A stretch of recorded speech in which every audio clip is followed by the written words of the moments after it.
오늘 저는 여러분과 함께 이사야 60장에 있는 말씀을 가지고 일어나서 빛을 비추어라 라고 하는 제목과 함께 말씀을 나눕니다. 우리 갈라디아서 강해 설교를 한 주간 뒤로 하고 그리고 오늘 저는 여러분과 함께 제가 지난주에 말씀드린 대로 우리 미국 장로교단 총회에 다녀온 그 경험을 또 그 느낌을 여러분과 함께 나누면서 하나님이 가지신 우리 형제교회를 향한 마음은 무엇일까? 우리 형제교회가 이 시대에 어느 방향을 향해 가야 되는가 하는 말씀을 여러분과 함께 나누게 됩니다. 이 말씀을 준비하면서 참 마음이 많이 무겁기도 했습니다. 왜냐하면 이 시대의 혼란 속에 이 메시지를 또 이렇게 나누고 하는 것이 제게는 마치 이렇게 에너지를 빼앗기는 것 같은 그런 느낌이라서 좀 힘들었고, 또 그런가 하면 이 짧은 시간에 하나님의 마음, 하나님의 뜻, 우리 교회를 향한 그 하나님의 뜻을 이 말씀에 담아서 여러분과 함께 나누고자 할 때 참 힘든 부분들이 많았습니다. 왜냐하면 우리 안에는 내가 원하는 게 있어요. 내 뜻이 있어요. 그렇죠? 우리 예수님도 십자가 앞에서 그 겟세마네 동산에서 그 때문에 씨름하지 않았습니까? 내 뜻대로 마옵시고 결국 뭐예요? 아버지의 뜻대로 하옵소서. 우리에게는 다 내 뜻이 있습니다. 내 뜻이 아니라 정말 하나님의 뜻이 무엇일까? 저는 오늘 여러분과 함께 말씀을 나누면서 우리 형제교회를 향한 하나님의 뜻, 그 하나님의 음성을 저는 여러분이 직접 들을 수 있게 되기를 바라요. 오늘도 우리에게 말씀하시는 하나님, 그 하나님의 음성을 직접 듣고, 그리고 여러분의 인생을 향한, 여러분의 삶을 향한 하나님의 뜻은 무엇일까? 하나님이 내게 주신 사명은 무엇일까? 그것을 발견하고 이 세상에 사는 동안 하나님의 뜻을 위해 살아가는 그러한 귀한 우리 신앙인들 다 될 수 있게 되기를 주님의 이름으로 축복합니다. 주여 말씀하여 주옵소서. 자, 우리 하나님 말씀 한번 다 들어보십시오. 저는 여러분의 손에 늘 말씀이 있게 되기를 바랍니다. 같이 고백합니다. 시작. 주의 말씀은 내 인생의 빛입니다. 주의 말씀은 내 삶을 변화시킵니다. 주께서 말씀하신 대로 나는 하나님의 사랑받는 자녀입니다. 나는 축복의 통로입니다. 오늘도 주의 말씀에 마음의 문을 엽니다. 말씀하여 주옵소서. 듣고 깨닫고 말씀대로 살겠습니다. 아멘. 아멘. 자, 그 고백을 가지고 우리 이사야 60장입니다. 구약성경 1039페이지가 될 텐데 이사야 60장 1절부터 3절까지만 읽도록 하겠습니다. 자, 1절부터 3절 우리 함께 같이 읽습니다. 시작. 일어나라, 빛을 발하라. 이는 내 빛이 이르렀고 여호와의 영광이 내 위에 임하였음이니라. 보라, 어두움이 땅을 덮을 것이며 캄캄함이 만민을 가리우려니와 오직 여호와께서 내 위에 임하실 것이며 그 영광이 내 위에 나타나리니 열방은 내 빛으로 열왕은 비추는 내 광명으로 나아오리라. 아멘. 제가 이번에 처음으로 미국 장로교단 총회를 다녀왔습니다. 그 전에 한 번도 가본 적도 없고 가볼 생각도 없었고 관심도 제가 갖지를 않았습니다. 그래서 그냥 상관없이 이렇게 쭉 지내왔습니다. 상관없이 지내오다가 이제 몇 년 전부터 여러 가지 참 혼란스러운 그러한 이야기를 듣고 하면서 그리고 정말 이 시대에 왜 이런 일이 일어나는가 하는 책임감을 제가 가지고 그리고 가게 되었습니다. 우리 교회가 속해 있는 서북미 노예, Northwest Coast Presbytery죠. 이 서북미 노예를 대표해서 제가 커미셔너로, 총대로 참석을 했습니다. 이 총대들이 하는 일이 뭐냐면 분과별로 모여서 이틀 동안 이 총회에 헌의할 안건을 함께 다루고 결정을 합니다. 그리고 총회에서는 각 분과에서 상정된 70개 이상의 이 헌의안에 대해서 나흘간 토의를 하며 그리고 투표로 결정을 하나씩 하게 됩니다. 오전 8시 반에 모여서 예배를 드리고 회의를 하는데 어느 날은 밤 11시 반까지 회의를 하고 마지막 날은 밤 11시까지 회의를 하였어요. 그 일주일 동안 제가 앞으로 평생 할 것 같은 양의 회의를 다 한 것 같아요. 저는 그렇게 일주일 내내 회의를 하는지를 몰랐어요. 제가 알았더라면 제가 총대로 나서지 않았을 것 같아요. 회의를 하면서 제가 첫 번째 느낀 점은 참으로 민주적이다라는 것이었습니다. 정말 민주적이더라고요. 제가 이 미국의 어떤 이 민주주의의 힘을 제가 마치 본 것 같아요. 회의를 하기 전에 이제 회의 진행에 대한 규칙을 함께 다 정합니다. 발언에 대해서는 몇 분을 하고 하는 그 회의 규칙을 딱 정해요. 서로가 다 함께 같이 동의를 해요. 정해놓고 그리고 그 규칙을 따라서 하는 모습을 보면서 저는 이런 생각을 해봤어요. 우리 한국 교회는 언제 저렇게 할 수 있을까? 우리 한국 교회도 저렇게 할 수 있겠는가? 서로의 의견을 존중하며 그리고 주어진 시간을 지키는 모습을 보면서 제가 참으로 부러웠습니다. 우리 한국 교회도 언제 저런 모습으로 회의를 할 수 있을까? 그리고 두 번째 제가 도전을 받고 놀란 점은 각 노회에서 선출되어 온 10대 후반에서 20대 초반으로 구성된 젊은 청년 대표에 관한 것이었어요. 600여 명의 총대들이 있어요. 그 안건에 대한 투표할 수 있는 결정권을 가진 600명의 총대가 있고 그리고 150여 명의 청년 대표들이 있더라고요.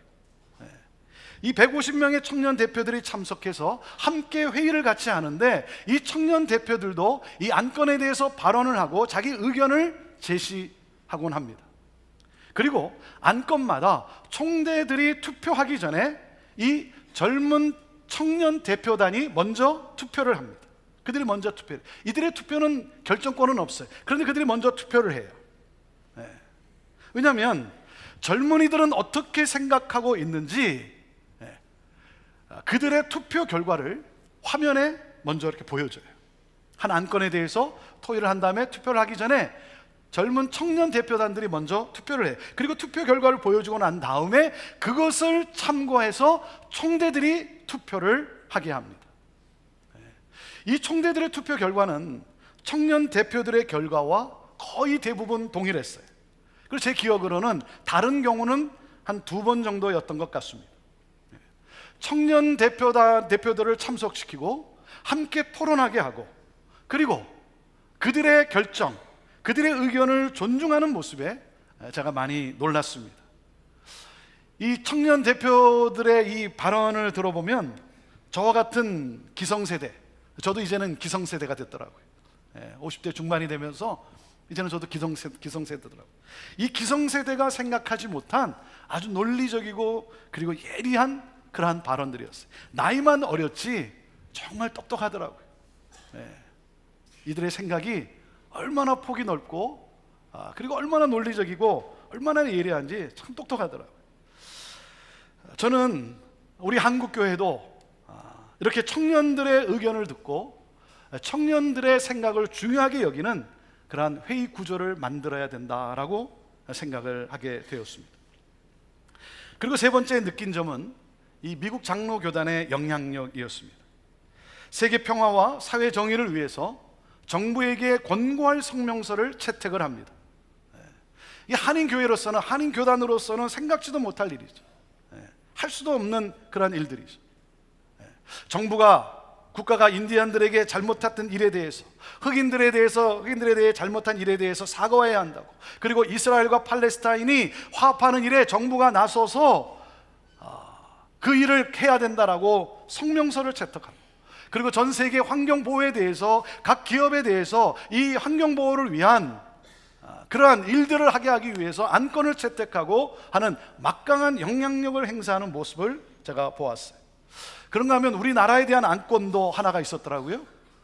우리나라에 관한 안건도 있었어요. 저도 잘 모르는 1950년 6.25 전쟁 중에 있었던 이 미군이 저지른 노근리 양민 학살에 대한 그러한 내용이었어요. 이것을 정부가 사과해야 된다고. 그래서 사과 성명서를 채택하고 어떻게 사과할 것인지 구체적 결정을 합니다. 사회 정의와 세계 평화를 위해서 많은 노력과 선한 영향력을 행사할 수 있는 이 미국 장로교의 힘과 그리고 위치를 제가 보게 되었습니다. 참 많은 좋은 점들이 있었어요. 많은 배울 점들이 있었고 좋은 점들이 있었습니다. 하지만 제가 가장 안타깝게 느낀 것은 미국 장로교단이 이 복음의 가치로부터 너무나 많이 벗어나 있고 그리고 혼돈 가운데 있다라고 하는 사실이에요. 여러분, 아무리 세계 평화와 사회 정의를 외친다 한들 복음이 빠진 세계 평화와 사회 정의가 무슨 의미가 있겠습니까? 여러분, 우리가 아무리 사회를 향해서 이야기한들 복음이 빠진 그 모습이 어떻게 교회라고 말할 수 있겠습니까? 결혼 정의에 대해서 원래대로 다시 재수정하자는 안건은 443대 119로 부결되었어요. 443대 119. 너무나 많은 차이죠. 그런가 하면 이 과학의 발달과 함께, 이 과학이 지금 요즘 여러분 얼마나 많이 발달하고 있습니까? 이 과학의 발달과 함께 진화론도 수용하자라고 하는 안건에 대해서 찬성을 하고, 그리고 총회 직전에 올란도의 한 나이트클럽에서 일어난 총기 난사 사건이 있었습니다. 49명의 생명을 앗아간 그러한 사건이었죠. 그래서 총회 임원회에서는 다시는 이런 증오 범죄가 일어나지 않도록 평화적 해결을 모색하자면서 그 지역에 있는 이 포틀랜드 오리건 지역에 있는 각 교단 지도자들과 감리교, 성공회 각 교단 지도자들과 그리고 각 종교 지도자들, 그래서 천주교에서도 이렇게 지도자들을 초청을 했어요. 그 가운데 이번 총기 난사의 범인이 무슬림권이었기 때문에 이 미국 사람들이 무슬림에 대한 인종차별을 갖지 않도록 하기 위한 제스처로 이슬람 종교 지도자도 초청을 했어요. 그래서 이 각 교단 지도자들과 각 종교 지도자들이 한 사람씩 돌아가면서 이 평화와 화해에 대한 이 발언을 합니다. 평화와 화해에 대한 이 발언을 하는 가운데 이슬람 종교 지도자의 순서가 되었을 때 이 사람이 알라신의 이름으로 그 자리에서 기도를 하는 거예요. 제가 충격을 받았어요. 아무리 그래도 그렇지, 그리고 그래도 우리 기독교 교단인데 어떻게 보면 무슬림 기독교 지도자를 초청해야지 이렇게 이슬람 지도자를 초청했는가? 근데 그분이 거기서 알라신의 이름으로 기도를 한 거예요.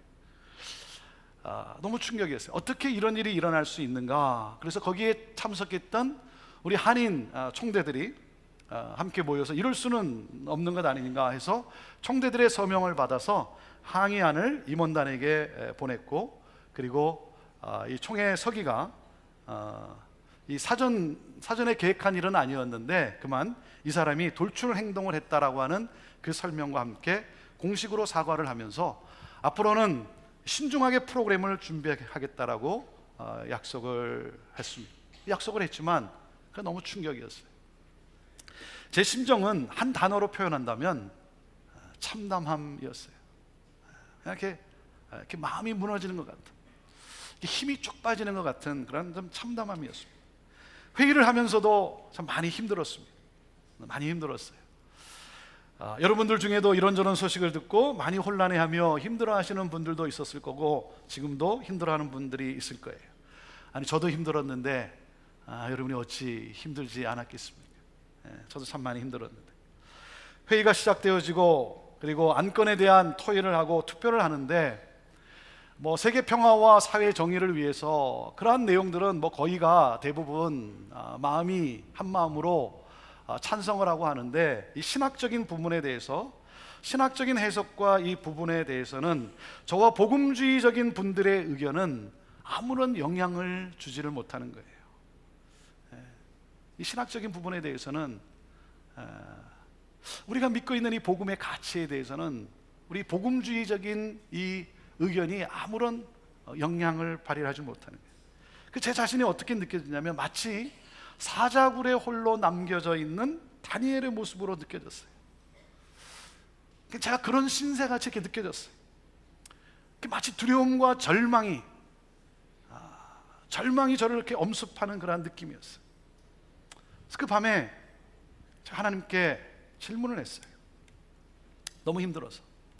하나님, 제가 왜 여기에 있어야 합니까? 이게 저의 하소연이었어요. 하나님, 내가 왜 이런 상황에 있어야 합니까? 그리고 왜 미국 장로교단이 왜 이 지경이 되었습니까?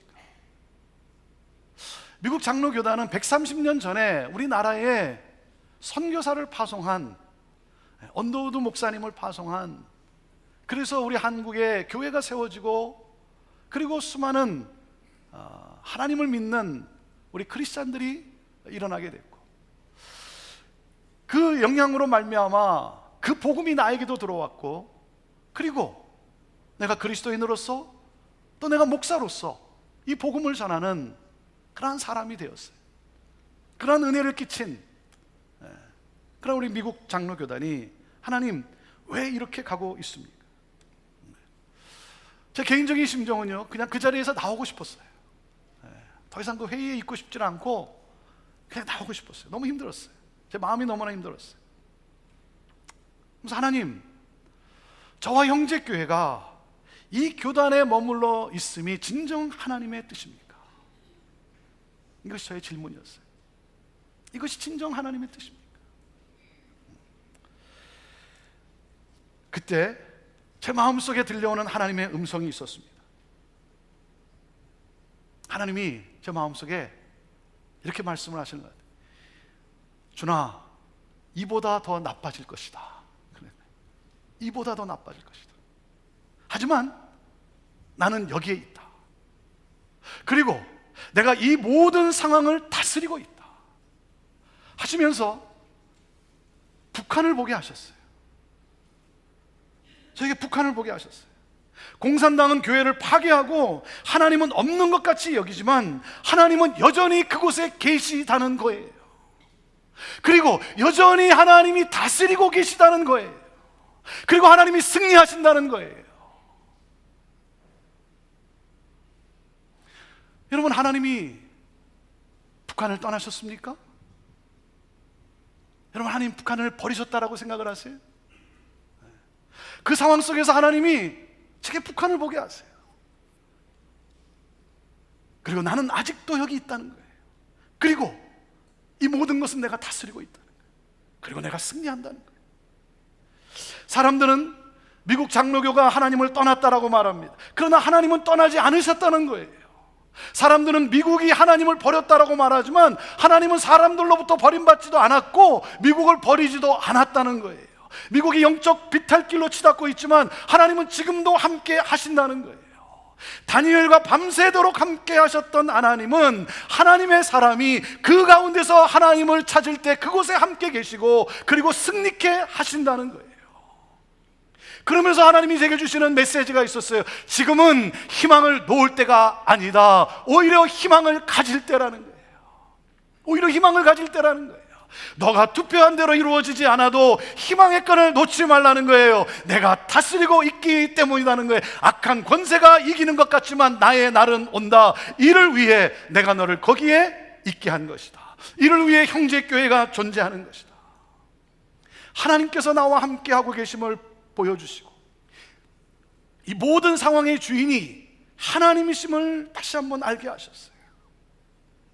그러면서 저는 이런 생각을 하게 됐어요. 우리가 교단으로부터 탈퇴한다고 해서 무엇이 달라지겠는가? 탈퇴한 교회들은 무엇이 달라졌는가? 탈퇴를 했는데 그럼 무엇이 달라졌냐? 탈퇴하지 않았다고 해서 우리가 지금 무슨 불이익을 당하고 있는가? 배가 침몰해 가고 있는데 우리는 살겠다라고 뛰쳐나가는 것이 과연 하나님의 뜻인가? 그리고 우리가 탈퇴한다고 하면 악한 마귀가 벌벌 떨기라도 할까? 아니죠. 더 좋아해요. 왜? 더 이상 아무런 영향력을 행사하지 못하게 될 테니까. 마귀는 그게 더 좋은 거예요. 사랑하는 여러분, 하나님은 우리가 더 이상 함께 할 수 없는 상황이 되면 하나님은 우리에게 반드시 새로운 길을 열어 주실 거예요. 지금은 탈퇴하고 안 하고의 이슈가 아니라 하나님께서 이 시대에 형제교회에 주신 사명이 무엇인가, 그 사명이 더욱 중요하다는 거예요. 왜 하나님께서 우리 형제교회를 이렇게 세우셨는가? 이제는 더 이상 이 미국 안에서 한인교회로서 존재하는 것이 아니라, 이제는 더 이상 한인교회 안에서만 그 편안함을 누리고 그리고 거기서 안주하는 것이 아니라, 이제는 그 담을 넘어서, 그 울타리를 넘어서 미국 교회 안으로, 미국 안으로 더 들어가라고 하는 거예요. 더 들어가라는 거예요. 가만히 방관만 하고 있는데 하나님이 어떻게 도우실 수 있겠냐는 거예요. 아니, 자기 살 길만 찾는 자에게 어떻게 하나님이 역사하시겠냐 이거예요. 여러분, 홍해로 들어가야 갈라주든지 할 것 아니겠습니까? 바알신하고 대결을 해야 불이 떨어지든지 할 것 아니겠습니까? 시도도 아니하고 방관만 하고 주저앉아 있는데 하나님이 어떻게 역사하시겠는가? 그러면서 1년 전에 힘들어할 때 주셨던 그 하나님의 말씀으로 저를 위로해 주시는 거예요. 1년 전에 참 힘들어할 때, 이 문제로 힘들어할 때 하나님이 주셨던 그 말씀으로 저를 위로해 주는, 그 말씀이 바로 이사야 60장 말씀이에요. 이사야 60장의 말씀. 네. 일어나라, 일어나라. 그리고 빛을 비추어라. 일어나라, 빛을 비추어라. 그렇게 말씀을 주세요. 아니, 하나님, 일어나서 빛을 비추라고 하시는데, 아니, 우리에게 무슨 그런 힘이 있습니까? 나에게 무슨 그런 능력이 있습니까? 아니, 우리가 여기서 무슨 그런 능력이 있다고, 우리가 무슨 그런 빛이 영향력이 있습니까? 이렇게 연약한데, 이렇게 부족한데. 그런데 말씀하세요. 일어나라, 빛을 비추어라. 이 상황에서 너는 빛을 비출 수 있다는 거예요. 왜? 내 빛이 내게 비추었고 여호와의 영광이 내 위에 임하였기 때문이라는 거예요. 하나님이 우리를 통해 당신의 빛을 비출 것이라는 거예요. 하나님께서 나를 통해, 우리를 통해 당신의 그 빛을 비추시겠다는 거예요. 그래서 일어나라는 거예요. 일어나라는 거예요. 보라, 어두움이 땅을 덮을 것이고 캄캄함이 만민을 가리우려니와. 세상은 지금보다 더 어두워질 거라는 거예요. 세상은 지금보다 더 캄캄해질 거라는 거예요. 지금보다 더 나빠질 거라는 거예요. 지금보다 더 빛탈 길로 더 치달을 거라는 거예요. 그럴수록 하나님이 말씀하세요. 빛을 드러내야 된다. 교회가 빛을 드러내야 된다. 그리고 뭐라고 소망의 말씀을 주십니까? 이렇게 말씀하시는 거예요. 오직 여호와께서 내 위에 임하실 것이며 그 영광이 내 위에 나타나리니, 뭐라 그래요? 열방은 내 빛으로, 열왕은 비추는 내 광명으로 나아오리라. 돌아오게 된다는 거예요. 그 빛을 비춤으로 말미암아 어둠 속에 있던 그들이, 혼돈 가운데 있던 그들이, 각자의 자기의 소견으로 살던 그들이 그 하나님의 빛을 그들이 봄으로 말미암아, 그 빛이 비춰줌으로 말미암아 다시 돌아오게 된다는 거예요. 나오게 된다는 거예요. 돌아온 그들을 교회가 품고 사랑하며 섬겨야 한다는 거예요. 할렐루야. 하나님이 그렇게 하시겠다는 거예요. 지금은 눈에 보이지 않지만, 지금은 점점 더 어두워져만 가지만 하나님께서 그렇게 하시겠다는 거예요. 하나님이 위로하시면서 하나님이 소망을 주시는 거예요. 그래서 하나님이 주시는 이 메시지에 제가 다시 힘을 얻고, 그리고 그 모임 속에서 제가 주눅들지 않고 담대하게 어깨를 펴고 하나님이 하실 일을 기대하면서 끝까지 제 자리를 지켰어요. 열심히 투표에 참여하고, 그리고 제 책임을 다하고, 그리고 돌아왔어요. 돌아오는 저에게 이렇게 운전하면서 이렇게 고속도로 I5를 쭉 달리는 가운데 참 그래도 이렇게 뭔가 이게 힘이 드는 거예요. 힘이 드는 거예요. 근데 하나님이 이렇게 제 마음에 이렇게 말씀을 주시는 것 같았어요. 준아, 수고했다. 수고했다. 끝까지 최선을 다해 고맙다. 그런 마음이었어요. 여러분, 오늘 우리에게 하나님이 다시 말씀하세요. 일어나라, 일어나라. 빛을 발하라. 이는 내 빛이 이르렀고 여호와의 영광이 내 위에 임하였음이니라. 저는 오늘 이 말씀을 여러분이 믿음으로 아멘 하며 받을 수 있게 되기를 바랍니다. 오늘 나에게 말씀하시는 하나님, 여러분의 삶은 지금 어떤 상황입니까? 여러분의 삶에 지금 소망이 안 보이고 있습니까? 여러분 경제적으로, 그런가 하면 관계적으로, 그리고 육신적으로 여러분 힘든 상황이고 고통의 순간입니까? 그 삶의 자리에서 일어나라는 거예요. 일어나라, 그리고 빛을 발하라라고 주님이 말씀하시는 거예요. 너무 힘들고 고통스러워서 주저앉아 있다면 오늘 이 하나님의 말씀을 여러분 믿음으로 받고 이 하나님의 말씀을 의지하여 일어나게 되기를 주님의 이름으로 축원합니다. 빛을 발하게 되기를 주님의 이름으로 축원합니다. 하나님은 함께하고 계세요. 여러분 지금 경제적으로 어려운 상황 속에 여러분의 비즈니스 상황이 어렵다 할지라도 하나님은 거기에 함께하세요. 그리고 하나님은 다스리고 계세요. 여러분 지금 관계의 어려움 때문에 여러분 고통스러워하고 눈물을 흘리고 있지만 슬픔 속에 있다 할지라도 하나님은 여러분과 함께하고 계세요. 그리고 하나님은 그 상황을 다스리고 계세요. 여러분 육신적으로 내가 질병으로 고통을 당하지만 하나님은 지금도 나와 함께하고 계세요. 우리와 함께하고 계시고, 그리고 하나님은 그 상황을 다스리고 계십니다. 그리고 하나님은 승리하십니다. 오늘 이 말씀이 여러분에게 주시는 하나님의 말씀으로 들려질 수 있게 되기를 바라요. 그리고 일어나시고, 그리고 그 상황 속에서 빛을 발할 수 있게 되기를 바라요. 지금 이 상황에서, 아니 더 나빠져가는 상황에서 일어나서 빛을 비추라는 거예요. 그렇게 할 수 있다는 거예요. 자, 우리가 빛을 비추기 위해서는 어떻게 해야 하는가? 빛을 발하는 그러한 우리의 모습은 어떠해야 되는가? 세 가지 여러분과 함께 나눕니다. 사랑하는 여러분, 하나님이 우리에게 빛을 비추라고 말씀하세요. 자, 그러기 위해서는 첫째, 구별된 삶을 우리가 살아가야 한다는 거예요. 오늘 이 세상 속에서 우리는 구별된 삶을 살아가야 된다는 거예요. 하나님이 가장 원하시는 것은 무엇입니까? 거룩함이에요. 하나님이 가장 원하시는 것은 뭐예요? 성결함이에요. 성결함. 여러분 우리는 누굽니까? 성도예요. 성도, 거룩한 사람이에요.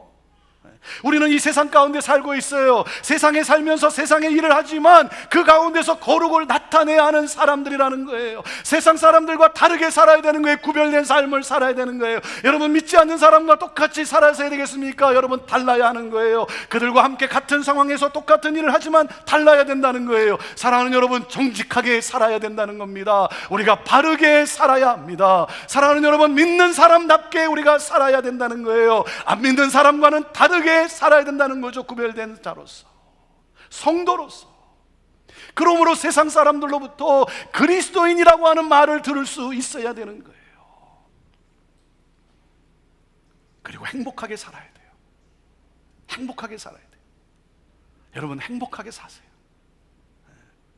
하나님이 창조하신 이성 결혼의 아름다움과 행복을 살아가야 돼요. 이성 결혼의 아름다움. 이전에는 그냥 결혼이라 그랬지, 근데 요즘은 이제 그 앞에 단어도 하나 붙여야 돼요. 이성 결혼. 참 그런 세상이 됐어요. 여러분 이 세상에 이성의 성경적 결혼의 행복을 보여줘야 돼요. 특별히 자녀들에게 여러분 이성의 결혼의 행복을 꿈꾸게 해줘야 되는 거예요. 그러지 못하니까 여러분 어떻게 됩니까? 다른 사랑을 찾고 있는 게, 엉뚱한 사랑을 찾고 마는 것 아니겠습니까? 한 남자와 한 여자가 만나서 결혼해서 사는 모습, 그 모습이 행복하지 않으니까 그것을 보는 그 부모의 모습을 보는 자녀들, 그 자녀들의 심정은 그게 아니라는 거죠. 그러니까 뭐예요? 다른 곳에서 사랑을 찾는 거예요. 그러다 보니 엉뚱한 사랑을 찾는 거 아니겠어요? 여러분 이성 결혼에 이 아름다움과 행복을 지키고 살아가야 되는 거예요. 성적 성결을 지키세요. 배우자에게 줄 수 있는 가장 최고의 선물은 다이아몬드 반지가 아니라 순결함이에요. 여러분 결혼하셨습니까? 아내가 아닌, 남편이 아닌 다른 데 마음을 두어서는 안 되는 거예요. 거기에 쾌락이 있고 나에게 짜릿한 기쁨을 주는 것 같지만 결국 고통이에요. 결국 멸망인 거예요. 여러분 끊으세요. 끊으세요. 끊으세요. 여러분 음란물을 보고 있다고 한다면, 여전히 포르노를 보고 있다고 한다면 여러분 끊으세요. 끊으세요. 그것은 멸망인 거예요. 아무리 세상이 괜찮다고 속삭여도 아닌 것은 아닌 거예요. 구별된 삶을 우리가 살아가야 되는 거예요. 그리고 둘째, 빛을 비추는 우리의 삶, 그건 어떤 모습인가? 우리가 무엇을 추구해야 되는가? 하나님의 가치관을 따르는 젊은 일꾼들을 길러내야 되는 거예요. 여기에 우리는 쏟아부어야 되는 거예요. 제가 이번에 이 청년 대표들을 보면서 제가 깜짝 놀라고 제가 도전을 받았어요. 어떤 도전을 받았냐면, 저도 뭐 처음 참석해 봐서 뭐 그런 게 있는 줄도 몰랐고, 근데 그들을 보면서 제가 우리 다음 세대, 우리 2세들 가운데 우리 일꾼들을 내가 저 자리에 세워야 되겠구나, 제가 결심을 하게 되었어요. 그래서 저기 서서 하나님의 가치관을 가진 우리 건강한 우리 다음 세대, 우리 자녀들이 그곳에 서서 그들과 함께 또 수많은 사람들 앞에서 발표하고 의견을 제시하고,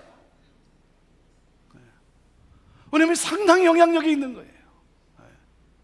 그 젊은이들 한 사람의 한 사람의 의견이 상당한 영향력이 있는 거예요. 이 총대들이, 이 기성세대가 젊은이들에게 귀를 기울이고 있다는 사실이에요. 그래서 제가 보면서 다니엘과 같은 젊은 영적 일꾼을 길러내야 되겠구나, 이것이 우리의 사명이구나, 사명. 여러분, 다니엘을 기억하십니까? 바벨론 왕이 바벨론화 되도록 동화 정책을 썼어요. 바벨론화 되도록 하나님을 믿는 그들을 이 바벨론 땅에서 바벨론화 되도록 세속화시키기 위해서 동화 정책을 썼어요. 하지만 다니엘은 10대 나이에 하나님의 백성으로 살겠다라고 결단을 합니다. 여러분, 그래서 어려서부터의 신앙교육이 이만큼 중요하다는 거예요. 어려서 내가 어떤 결정을 하는 거, 어떤 결단하는 게 이게 너무나 중요하다는 거죠. 그리고 뭐에 하나님이 그 결단에 은혜를 부어 주었어요. 그래서 여러분, 그 어린 10대의 나이지만 다니엘의 얼굴에 빛이 나타났다는 거예요. 얼굴을 빛나게 했어요. 여러분, 다니엘이 여러분 그 채식을 해서가 아니라 하나님의 은혜가 그에게 임하니까 그의 얼굴에 은혜로 충만한 것 아니겠습니까? 뭐 요즘 보면 다니엘 식단, 다니엘, 여러분 너무 그런 데 신경 쓰지 마세요. 하나님이 은혜를 주니까, 하나님의 백성으로 살겠다라고 하는 그 믿음의 결단에 하나님의 은혜를 부어주니까 그의 얼굴에 빛이 나는 거예요. 그리고 하나님이 그에게 명철의 영을 부어주세요.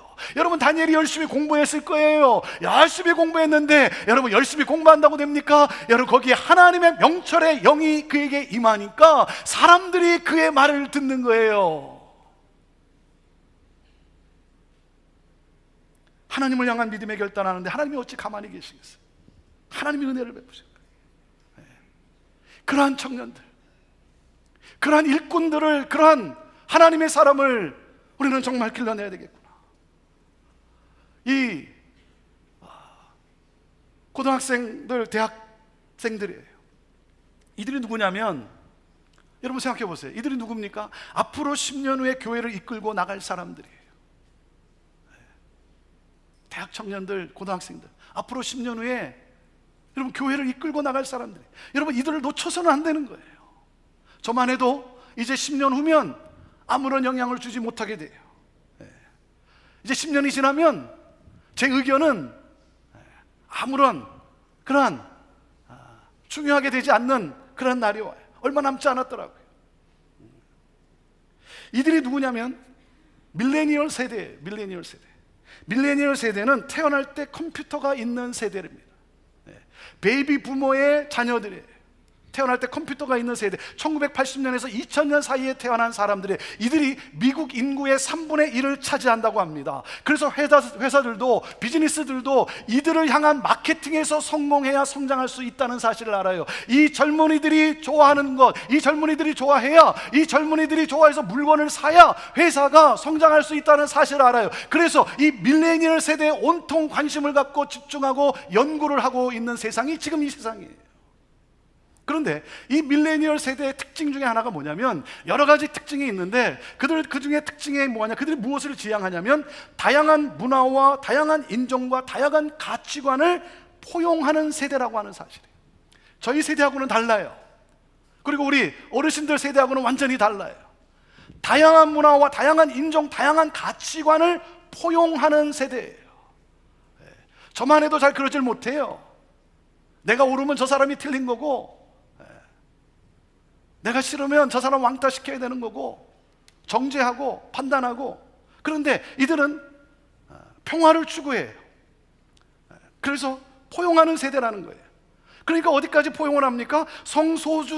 성소수자들도 포용하는 그러한 세대라는 거예요.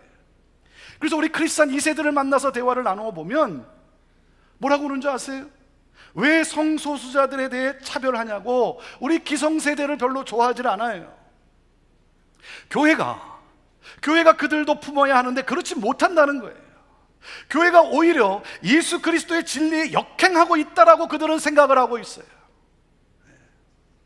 여러분, 부모가 여러분 자녀에게 뭐라고 말합니까? 여러분 자녀들 보면 그 친구들 가운데 동성애자도 있어요. 요즘 그런 시대 아닙니까? 동성애자가 있으면 여러분 뭐라 그래요? 여러분 자녀한테? 그 친구하고 놀지 말라 그러죠. 절대 가까이 하지 말라 그러죠. 왜 놀지 말라 그럽니까? 여러분이 두려워하는 게 뭐예요? 두려움이 있어요. 물들 수 있다는 거죠. 그들의 영향을 받을까 봐 두려워하고 있다는 거예요. 그래서 뭐예요? 교회가 그들을 내몰고 있다는 거예요. 그게 밀레니얼 세대들의 생각이에요. 교회가 그들을 포용하고 예수 그리스도의 사랑으로 그들을 포용하고 그들을 이끌어 가야 되는데 오히려 그들을 두려워하고 하나님의 능력을 믿으면서도 오히려 그들을 품고 그리스도의 복음으로 그들을 회복시켜야 될 그리스도인들이 오히려 놀지 말라고 뭐예요? 오히려 그들을 왕따시키고 있다는 거예요. 내몰고 있다는 거예요. 그렇게 생각하고 있어요. 오히려 그들을 두려워하고 있는, 하나님의 능력을 믿으면서도 오히려 두려워하고 있는 그 이중적인 모습의 기성세대가 싫다는 거예요. 제가 이번에 이 젊은 친구들하고 같이 대화를 나누면서, 우리 이세권 친구들하고 대화를 나누면서 우리 젊은이들이 어떤 생각을 가지고 있는지, 지금 미국이 어디를 향해 가고 있는지 내가 몰라도 너무나 모르고 있구나. 우리 한인 1세대가 이 미국을 몰라도, 다음 세대를 몰라도 너무나 모르고 있구나. 그래서 이들은 교회가 오히려 자기와 다른 사람들을 사랑하기보다는 정죄하고 판단하고 있다라고 생각을 하고 있어요. 포용해야 되는데. 근데 그렇죠? 여러분하고 다른 사람, 여러분하고 의견이 다르면 여러분 얼마나 판단합니까? 그게 우리는 익숙한 거예요. 그게 우리 문화였어요. 정죄하고, 저 사람 틀렸어, 저 사람 잘못했어. 근데 우리 다음 세대들은, 이 밀레니얼 세대들은 그게 싫은 거예요. 어떻게 크리스찬들이 서로를 판단하고 정죄하냐? 아니, 하나님도 아니면서. 여러분, 하나님이 아닌데 왜 하나님같이 행동합니까? 하나님같이 행동해요. 내가 맞으면 다른 사람은 틀렸다는 거예요. 내가 의인이면 다른 사람은 죄인 취급해요. 내가 좀 있으면 없는 사람 깔보고 무시하고 함부로 대하고. 그래서 이 세상의 젊은이들은 교회가 오히려 소수의 인권을 무시하는 교로 생각을 하고 있어요. 그렇게 생각을 갖도록 또 매스컴에서 그렇게 이야기를 해요. 여러분, 우리가 분명한 사실이 뭡니까? 우리가 뭐라고 그럽니까? 우리는 죄를 미워하지만 죄인은 뭐라 그래요? 사랑해야 된다. 맞죠? 우리가 죄는 미워해야 되지만 죄인은 사랑해야죠. 맞습니까? 틀립니까? 맞죠? 그런데 우리는 그렇게 말을 해요. 그런데 그 젊은이들이 뭐라고 말하냐면, 우리는 그렇게 말은 하는데 그러면서도 죄인을 미워하고 있다는 거예요. 말은 죄는 미워하지만 죄인을 사랑한다 라고 하지만 젊은이들은 죄인을 미워하고 있다라고 생각을 해요. 그래서 교회가 싫다는 거예요. 그래서 교회를 떠나요. 우리 미국 장로교회가 작년 한 해 동안 통계를 보니까요, 10만 명이 줄었어요. 10만 명의 성도가 교회를 떠났어요. 더 놀라운 사실은 뭔지 아십니까? 정통 보수라고 하는 남침내 교단은요, 작년 한 해 동안 20만 명이 떠났어요. 젊은이들이 떠나고 있어요. 보수를 지향. 여러분, 세상을 대하는 우리의 방법이 달라져야 된다는 거예요. 이 복음의 진리를 가지고 있는 우리가 이제는 세상을 대하는 그 자세와 생각이 달라져야 된다는 거예요. 이전의 방법에서 새롭게 바꾸지 않으면 전도도 마찬가지예요. 우리 복음주의 리더들이 여러분 뭐라고 말하는 줄 아십니까? 회의를 하면서 컨퍼런스 하는 가운데 우리가 뭐라 하냐면 이전에 전도했던 방법, 전도 방법도 바꿔야 된다는 거예요. 새롭게 바꾸지 않으면, 그래서 그들에게 다가가지 못하면, 이 젊은이들에게 다가가지 못하면 교회는 결국 젊은이들을 다 잃어버릴 것이고, 그래서 점점 고령화돼서 시간 문제라는 게, 문을 닫는 건 시간 문제가 된다는 거예요. 사랑하는 여러분, 하나님은요 우리 형제교회에 엄청난 축복을 주셨어요. 여러분, 여름성경학교에 750명의 학생들이 함께합니다. 우리 중고등부가 300명이 넘는 학생들이 있어요. 우리 대학 청년들이 300명이 넘어요. 우리 영어권이 300명이 넘어요. 하나님이 우리에게 주신 엄청난 축복이고 하나님이 우리에게 주신 엄청난 기회예요.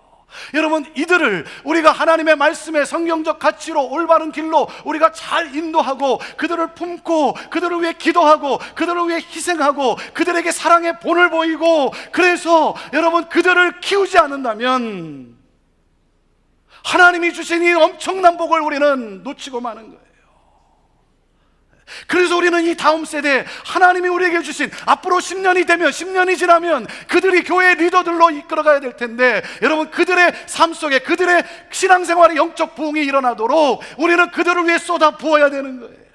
여러분, 그래서 여름성경학교를 하는 거예요. 그래서 여기 이렇게 쏟아붓는 거예요. 그리고 UCIC 학교를 하는 거예요. 여러분, 우리 영어 목회가 영적으로 부흥해야 돼요. 우리 영어 목회가 부흥하도록 우리 청년들이 정말 올바른 성경적 가치관을 가지고 이 세상을 살아갈 수 있도록, 이 세상을 이끌어갈 수 있는, 이 세상을 향하여 일어나 선포할 수 있는 리더들을 우리가 길러내야 되는 거예요. 그러므로 우리는 빛을 발할 수 있는 거예요. 하나님이 우리 형제교회에 주신 엄청난 은혜고 축복이에요.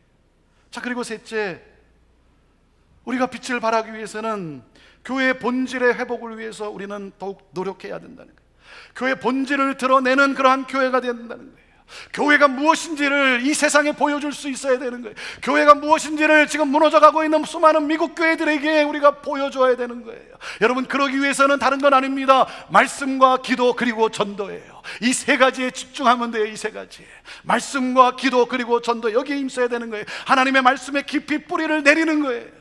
그리고 기도로 하나님의 능력을 힘입어서 나아가 복음을 전함으로 말미암아 주께서 구원받는 사람을 날마다 더하게 하시는 일수 공동체가 되어야 되는 거예요. 사랑하는 여러분, 말씀에 집중합시다. 우리 말씀에 집중합시다. 여러분, 큐티하세요. 큐티하세요. 아침에 일어났을 때, 눈을 떴을 때 하나님의 말씀을 펼치고 생명의 삶으로 우리가 큐티하지 않습니까? 말씀을 펼치고 오늘 하나님이 나에게 주시는 메시지가 무엇인가, 하나님의 말씀을 받아야 되는 거예요. 여러분, 하나님의 말씀을 받을 때, 그 하나님의 말씀이 내게 들어올 때 오늘 하루를 살아가는 이 삶 속에도 우리의 혼과 우리의 영과 우리의 육신이 여러분 자유함을 누릴 수가 있는 거예요. 왜? 말씀의 진리는 우리를 자유케 해요. 여러분, 기도의 사람이 되기로 여러분 결단하세요. 하나님과 대면하는 기도의 시간을 가지세요. 하나님과 대면하는 기도의 시간. 하나님을 의지하지 아니하고 하나님의 성령의 역사하심을 여러분 구하지 아니하고 우리가 어떻게 오늘을 승리하며 살 수 있겠습니까? 여러분, 기도하면 하나님의 환상과 하나님의 마음을 깨닫는 능력을 하나님이 주세요. 기도하면 오늘의 시대를 해석하고 내일의 미래를 볼 줄 아는 능력을 하나님이 주세요. 그리고 우리의 삶을 통해서 이 복음을 증거하는 거예요. 선교적 삶을 살아가는 거예요. 잃어버린 영혼을 찾아 나서겠다는 열정이 우리 안에 있어야 돼요. 나와 다른 사람들을 내가 품고 그 사람들을 내가 그리스도의 사랑으로 품고 그들을 섬기며 그들을 그리스도께로 인도하겠다라고 하는 이 열정이, 이 사랑이 우리 안에 넘쳐야 되는 거예요. 저는 이번 총회를 참석하고 나서 무척 힘이 들었고, 그리고 참 마음이 여러 가지 복잡한 그러한 상황이었지만 하나님이 다시 한번 말씀하시며 위로하시며 소망을 주시는데, 그래서 우리 교회 사명에 더욱 집중해야 되겠다. 하나님이 우리 형제교회에 주신 이 사명에 우리가 더 집중해야 되겠다. 다른 데 에너지 빼앗기지 않고 하나님의 이 복음, 나라와 민족을 살리고 열방을 살리고 생명을 살리는 이 복음을 이 사회와 나라와 땅끝까지 전함으로 말미암아 말씀과 기도 그리고 전도로 말미암아 교회가 무엇인지 교회의 모델을 우리가 보여줘야 되겠다. 교회가 교회를 낳고 선교적 삶을 살고 복음을 듣지 못하는 그 사회와 지역과 나라의 그 열방의 선교사를 계속해서 파송하고, 그리고 제 안에 한 가지 욕심이 생겼어요. 무슨 욕심이 생겼냐면 가서 들어보니까 도처에 문을 닫는 미국 교회들이 많더라고요. 문을 닫는 미국 교회들이 많은데 이 사람들은 무슨 회의를 하냐면 그 문 닫는 교회 그 건물 처분하는 것, 그래서 돈을 만드는 것, 그것만 생각하고 있더라고요. 제가 어떤 욕심이 들었냐면 문을 닫는 교회를 우리가 인수하는 거예요. 하나씩 인수해서 거기에 우리 하나님의 일꾼들, 우리 젊은이들, 우리 2세들 그들을 그곳에 보내가지고 복음을 전하고, 그래서 그 지역 사회를 살리고 그 교회를 부흥케 하는 이 놀라운 역사. 그래서 문을 닫고자 하는 수양관도 우리가 인수하고, 그래서 하나님의 사람도 우리 키워서 보내고, 그래서 이 지역 사회와 나라와 민족을 부흥케 하는 놀라운 역사. 사랑하는 여러분, 하나님이 교회에 주신 교회의 본질, 복음의 능력을 더욱 드러내는 우리 형제교회가 되기를 간절히 소망합니다.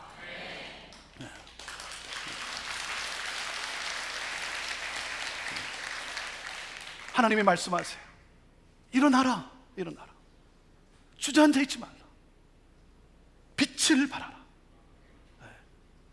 반딧불과 같은 그러한 심정이라 할지라도 그 빛을 발하라는 거예요. 여러분, 교회는 더욱 순결해져 가야 합니다. 다음 세대를 길러내야 합니다. 그리고 말씀과 기도 그리고 전도로 이 복음의 본질을 우리는 모델로 보여줄 수 있어야 됩니다. 저와 여러분이 이 시대에 우리 형제교회에 주신 사명, 때로는 힘들고 때로는 마음이 복잡하고 어렵지만 피하고 싶지만, 그러나 그 어둠 속에서 더 들어가고 더 미국 안으로 더욱 들어가서 그 제 마음속에 이번 총회를 참석하고 나서 내가 미국을 더 사랑하는 마음이 생겼어요. 어떻게 하면 미국을 좀 떠나볼까 그런 생각도 했었는데 미국을 더 사랑하는 마음이 생겼어요. 사랑하는 여러분, 오늘날 이 시대에 하나님이 이 형제교회를 이렇게 세우신 이 하나님의 놀라운 뜻, 그 사명을 향해 전진하는 우리가 되기를 원합니다. 우리 여러분 일어나서 빛을 비춥시다. 여러분 삶의 자리에서 여러분 주저앉아 있지 말고, 힘들고 어렵다 할지라도 하나님이 함께 하세요. 하나님이 그리고 다스리고 계세요. 그리고 하나님이 승리케 하실 거예요. 그래서 여러분 일어나세요. 어깨를 펴고 일어나세요. 찬양할 수 없는 상황 속에서 여러분 찬양하세요. 감사할 수 없는 상황이지만 하나님께 감사해 보세요. 그리고 기뻐할 수 없는 상황이지만 하나님 앞에서 기뻐해 보세요. 하나님의 은혜가, 하나님의 능력이 여러분과 함께 하게 될 것이고, 거기에 하나님의 영광이 찬란하게 임하게 될 것입니다. 기도하겠습니다.